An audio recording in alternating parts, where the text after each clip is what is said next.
girl, Cleopatra. And it's your boy, G. And this is Convos with Cleo.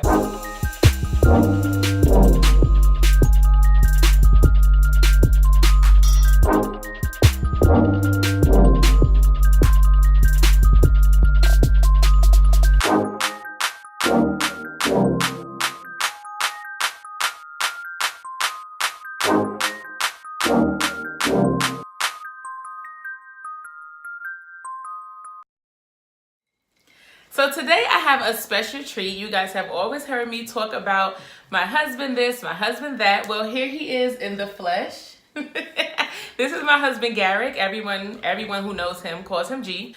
We have been married for 7 years, going on 8 this July. Been together for 8.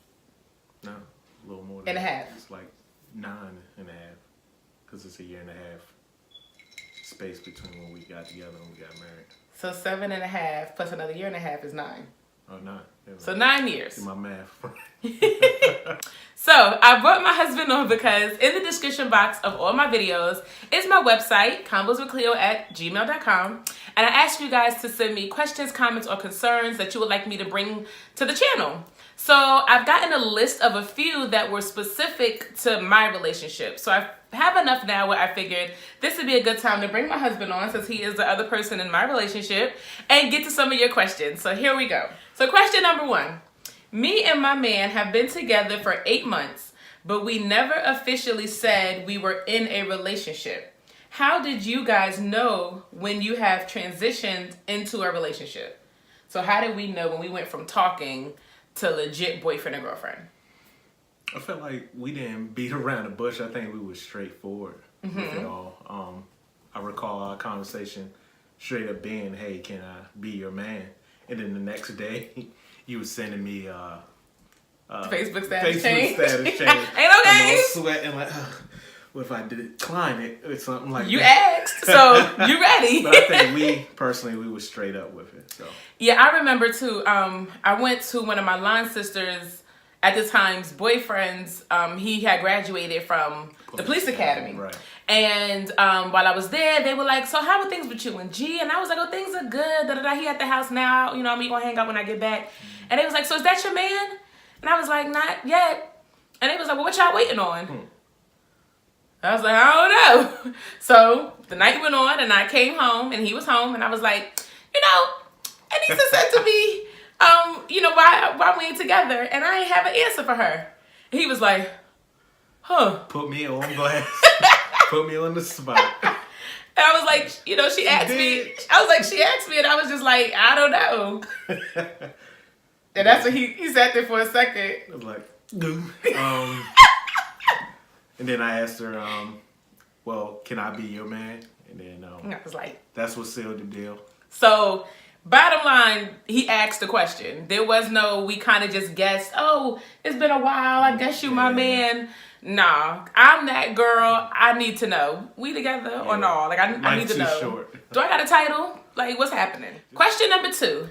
How did y'all cut off other people when y'all decided to be a couple? Did you go radio silence or did you have conversations? So I remember we each were honest that same night that we became boyfriend and girlfriend. It was like, you know, after we got down from our little Cloud 9 experience, and it was like, oh crap, you know, I'm talking to somebody. He was like, yeah, me too. So we agreed that each other could go ahead and meet with that person and pretty much let them down gently, like let them know the news. If it was just a sexual relationship, then I don't think a letdown is required. It could probably be radio silence. And next time you hit me up for the sex, I'll just be like, oh no, sorry, no more. Yeah, I think majority of mine were radio silence. I felt like I'm not sure if I was scared maybe to confront them on it, but I do know majority were radio silence, and then a few I felt that at least deserve explanation. I let them know in person or phone call. So. Yeah. I think if you were a little more, I don't want to say serious, but if y'all were talking on the regular basis and you can tell they really liked you, then it's nothing wrong with just saying, hey, you know, sorry, but I got a girlfriend now, boyfriend now. I don't think there's anything wrong with that. They might be mad, but oh well. Okay, question number 3. How did you guys know y'all were ready for kids? That's a good question. I don't think we really had a conversation about it. Yeah. I know personally, I always just said I wanted 2 children. Didn't say what. No, I lied. I said I wanted to have my children, all my children, before I was 25. And I wanted all mine before 30. So I think that kind of played a role in it. Yeah, because we're 3 years apart. So when we got married, you were 22. 21. 21. Sure. And I was 20. Robbing the cradle.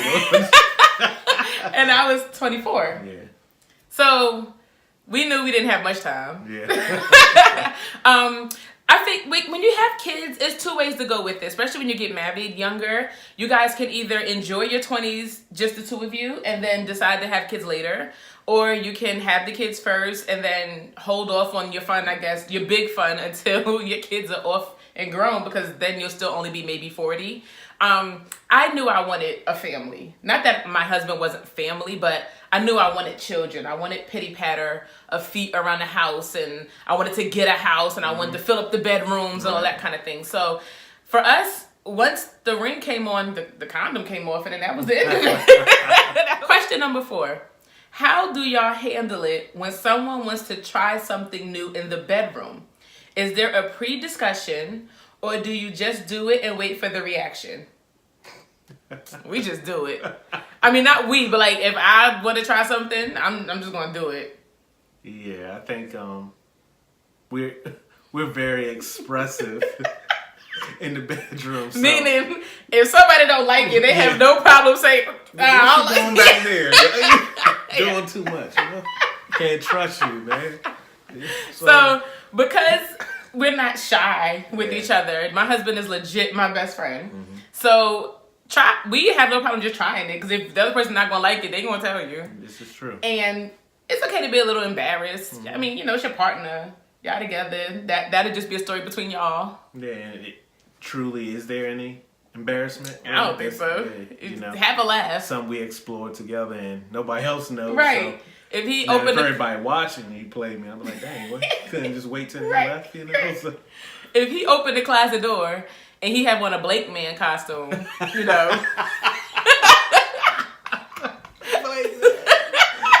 We gonna laugh. I'm gonna say, close that door and try again. But I mean, just try it. J5. One of his favorite movies. So, like, that's our answer. Just do it and see what happens. Question number 5. How important is date night to you guys if you see each other every day anyway? I think it's very important because I know recently we had went through, going through the redundant lifestyle. We had the kids' activities, we had work, we had church, and going through that whole rotation. Just living life cycle, just doing the same thing. So I feel like doing those date nights, really giving each other the attention we need, really breaks all of that up. So I feel like it's a key component. And date night doesn't have to be something. It should be extravagant every now and then, but every time you have date night, it doesn't have to be, we're going out of town or something like that. Yeah. It could be, hey, you mind watching the kids for a few hours so we can both take a nap real quick. Right. That's the date night. No, I'm playing, but we could just both enjoy each other's company without having to worry about those other responsibilities. So I think in any long-term relationship, date night is very important, especially if you get married and you have children, because it's very easy, like he said, to get into the monotony of life and you see the same places every day. So it gets very redundant and you can get bored and it can get complacent. So at least once a month, I think it's important to just do something different, see something different. Just don't see something out of your everyday norm. I think one of the most fun date nights we had recently was when we did the escape room and then went to dinner. That was so much fun. Just to see him outside of his dad, husband element, and just to get back to dating my husband, seeing him as G again. That's everything. You need that. I think so. Yeah, I agree. All right, question number 6. My wife wants us to hang out with her ex and his new wife. I don't think it's a good idea. Am I wrong? In theory, I don't think it's a bad idea. In theory, if you have trust in your relationship, then I think y'all should be able to hang out with each other's exes, and especially if they have a new spouse, with no problem. The logistical part of it all is where it may get a little muddy. But in my mind, I'm like, okay, so let's say we all go to dinner. Me and her husband have nothing to talk about. I don't know him. So, to be like, hi, how are you? What do you do? Kind of, mundane conversation.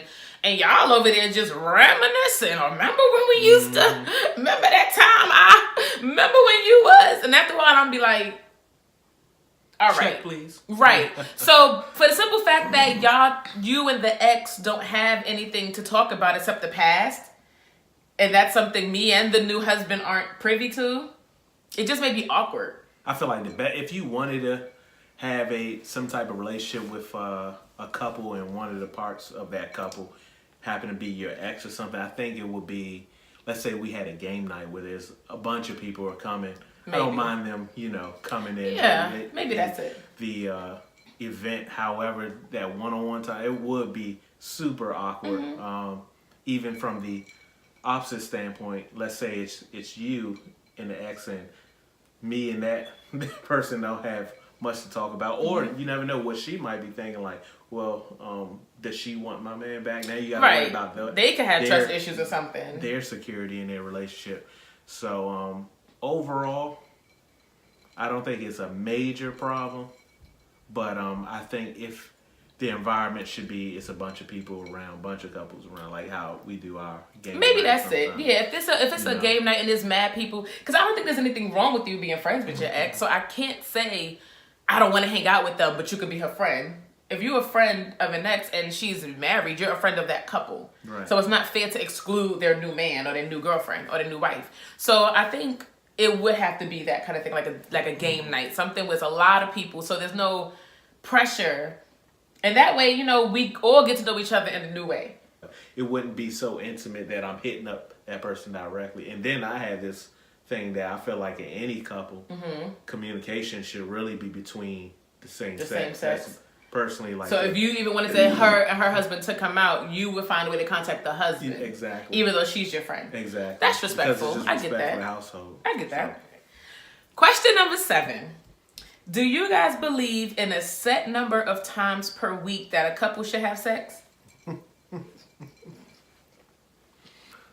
I don't think it's a exact number like, oh, it has to be 3 times a week or at least once a week or you're not happy. I think every couple is different, so it depends on.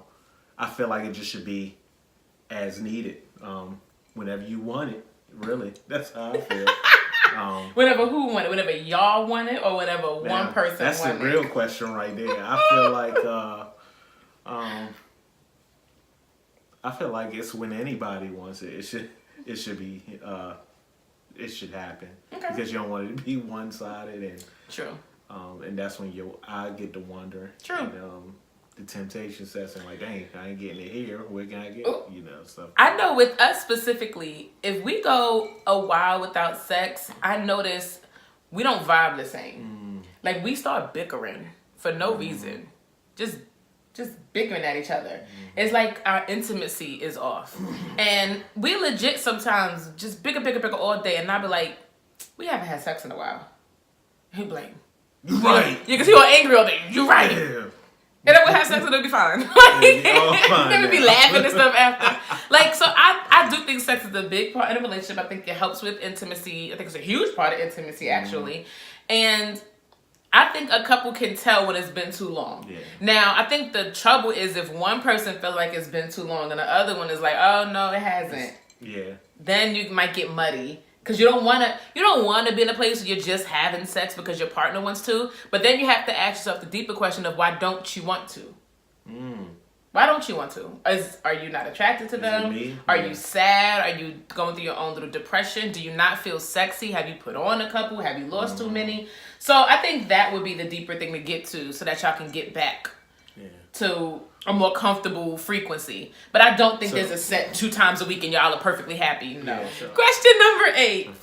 Since marriage, do y'all still take separate trips, like girls' trips or guys' trips? So we haven't.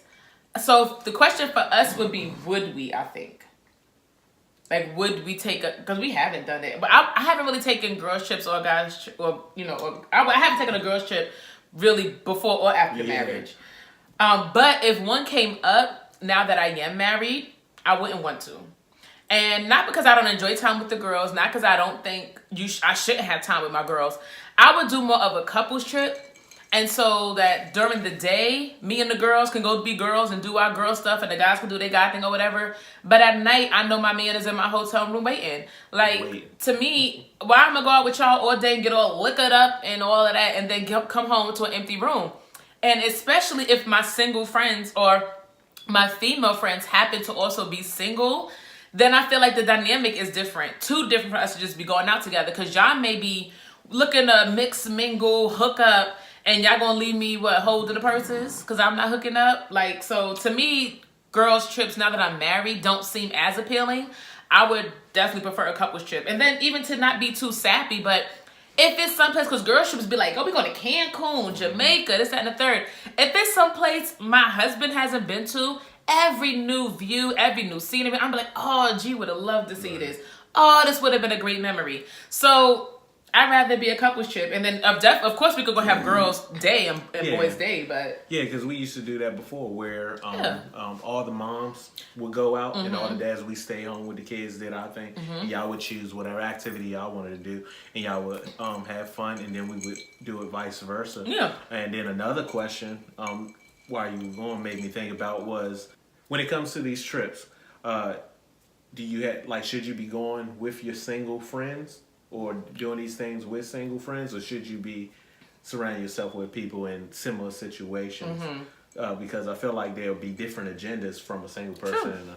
And when I was single going on a trip, it was a different agenda than as a married person going on a trip. Yeah. So maybe, that's another question. Should single people and married people go on trips together? Yeah. I wouldn't. I don't know if you shouldn't. I personally just wouldn't. Because... like I said, there's certain parts of that trip I'm probably going to want to share with my husband. Right. Especially them drunk nights. When y'all done hooked up with Pablo and everybody else, and I'm in the hotel room. So I'm assuming it's a Cancun trip. Or maybe Winston if they went to Jamaica. That's how Stella got her groove back. Winston? Oh, yeah. Yeah. Stella. Question number 9. Do you guys have the same love language? And if not, how do you communicate effectively? We absolutely do not have the same love language at all. If you guys don't know about love languages, I would definitely suggest getting the book. Also, I think I'm going to do a video on the love languages. Yeah. Or you simply take the quiz online. Take the quiz online. I think it's like lovelanguage.com. Google it. My main love language is acts of service. My husband's main love language is words of affirmation. So just as a quick synopsis, acts of service is how I hear love or how I receive love is when people do things for me, when they lighten my load. So for me, a good show of love from my husband would be if I came home, let's say he's off today, and I came home from work. He would have did the dishes, straightened up, kids are straight, house is good, maybe even dinner's either simmering or has already been ordered. That to me is a big I love you. His words of affirmation love language pretty much means that he needs to hear the words, I love you, I miss you, I need you, I appreciate you. Because my main love language is acts of service, and just by who I am, my personality, I don't need words per se. So it does take a little bit more for me to remember to say the words. Right. I will show my husband I love him by making him breakfast in the morning, getting his coffee ready. Even though I'm saying I love you, he has not yet heard I love you because I didn't speak his language. Right. So it is something that we do work on frequently. I have to, because it's not like I don't think about my husband, but as my day goes on, I have to consciously remember, send him a text. Let him know, just because you're thinking about him, great. Let him know you're thinking about him. Yeah, and when it comes to love languages, you gotta be open-minded, because once you find out what yours is, you tend to think, oh, well, this must be everybody's language. So I might use words of affirmation, tell her I love her, and tell her all these things, and it means something to her, but it doesn't hold the same weight as me taking something off her plate, such as cleaning the house, or I'll take care of the practice, or taking taking something off your agenda to make your life easier. And the same goes vice versa. Like she does a lot of stuff for me, and I might look at it as, oh, you supposed to do that, right? And I'm like, but but I ain't here to say that she loved me or whatever that day. Then it might affect me, but so we also got to be mindful of that as well. So yeah, but the one thing I will say is, now knowing what yours is, when you show me love in a way you will receive it, I now understand it, and I'll acknowledge it or appreciate it in some way. So because I know normally if you did something for me, and I know acts of service is yours, and that's your way of showing me love. Oh, I know that's what she's telling me. She loves me right now. I'm appreciate it to a high level. Like, because I know his is words of affirmation. If he says I miss you, I'm not just gonna be like, oh, I miss you too, because I will take my time and be like, I miss you too, babe. Because like, if I just blow it off, he could receive that as, oh, she don't love me. Now, you know she loves you, but at that moment, pretty much he said I love you, and I said I like you. Like, I didn't meet him where he was. All right, question 10. This will be the final question for this video. If you guys have a few more questions, please send them to me, convoswithcleo@gmail.com. I'm sure he has no problem coming back on in front of the camera and letting you guys know what he thinks. Question 10. My boyfriend always wants to hang out with his friends like once a week. I think that is excessive. Am I wrong? Once a week. So let's say poker night. It's bowling night. It's poker night. It's cigar night. Once a week. I don't think that's excessive. For me personally, I don't think once a week would be excessive. I do get, though, that when your spouse spends times with their friends, even though I understand he needs that time to go be a guy, go be a boy, you do miss them. So I can see from that standpoint, like, oh, but I'm going to miss you like once a week. That's only 6 days now we can hang out. If you are really emotionally, I don't want to say needy, that's because it has like a negative connotation. Right. But if you really lean on your partner emotionally, or you just really enjoy being with them, it's hard to schedule once a week them being away from you. So I get it from that standpoint. But I feel like y'all need that time apart. You need time to miss each other. And I don't think once a week is too often. Yeah, and one other thing is that you gotta remember that before you all even got together, there were things your partner were interested in. And I'll give you an example. Let's say habitually I play basketball with my friends every Wednesday, no matter what, from college all the way into after college and stuff like that. But now that we're married, maybe I can't go. Let's say it was every Monday, Wednesday, and Friday. Maybe I can't go every Monday, Wednesday, and Friday.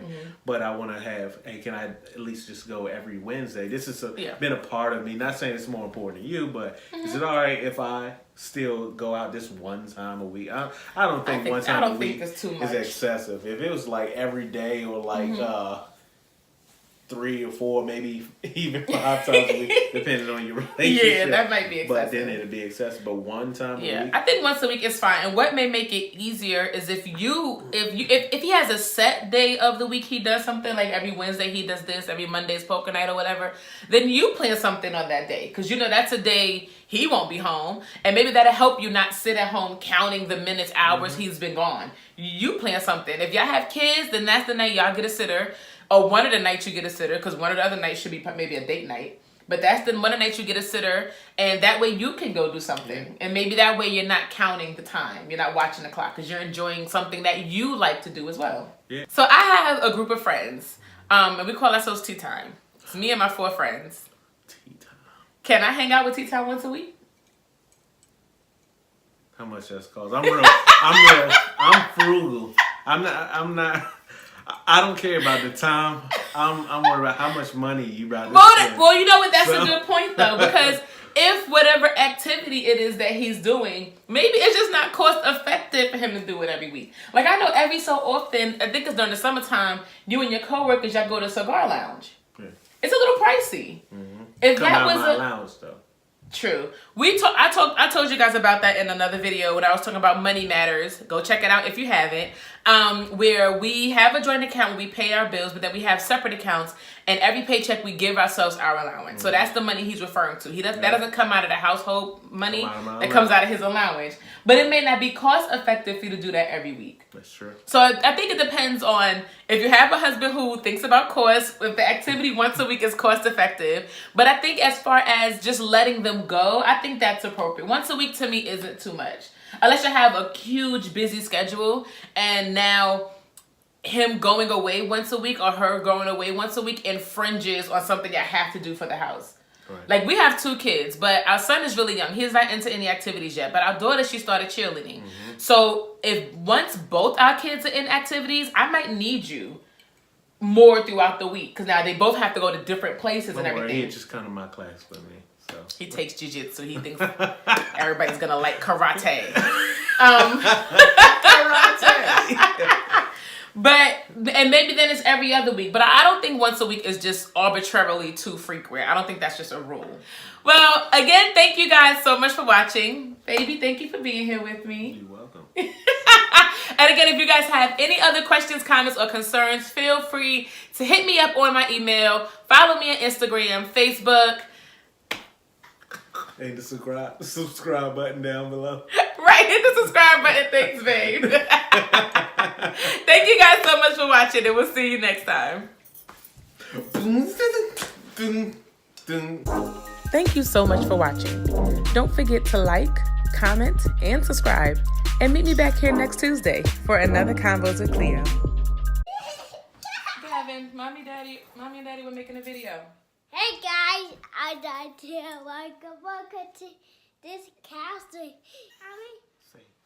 Say subscribe. Subscribe. Yeah, thanks, big boy. Hey!